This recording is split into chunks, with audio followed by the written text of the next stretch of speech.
In the US, only about 1.3% of all vehicles sold last year were EVs.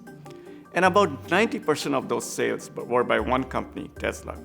So what did Tesla do right, and where did everyone else go wrong?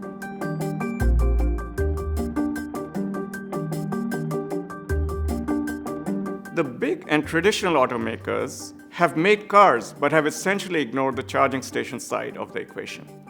It might be because for 100 years, automakers' business strategy revolved around the four standard marketing variables: product, build a great car or truck; price, promotion, and place. They did not need to take refueling stations into account because gasoline stations are everywhere. There are about 160,000 of them in the US alone. But this is not the case for electric charging stations. There are fewer than 4,000 high-voltage charging stations in the US. The majority of them are available only to Tesla vehicles, and it still takes about half to 1 hour to charge your car. Tesla has played the platform game. Other automakers are still playing a product game.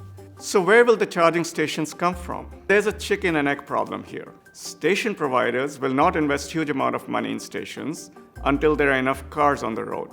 But you won't have mass sales of cars until there are enough stations. Tesla bugged this problem by working both sides of the market, and in particular by building a sufficiently wide network of high-speed charging stations before they sold too many cars.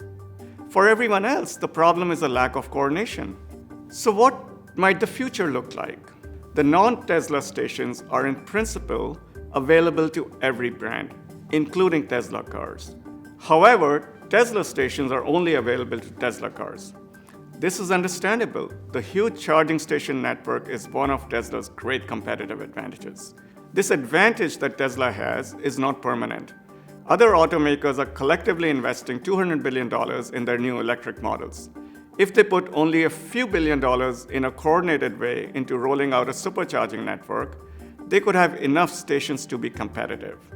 I would expect that in about 10 years, as the total EVs on the road grow substantially, there will be a force for universal or industry-wide charging stations, like we have today for refueling stations.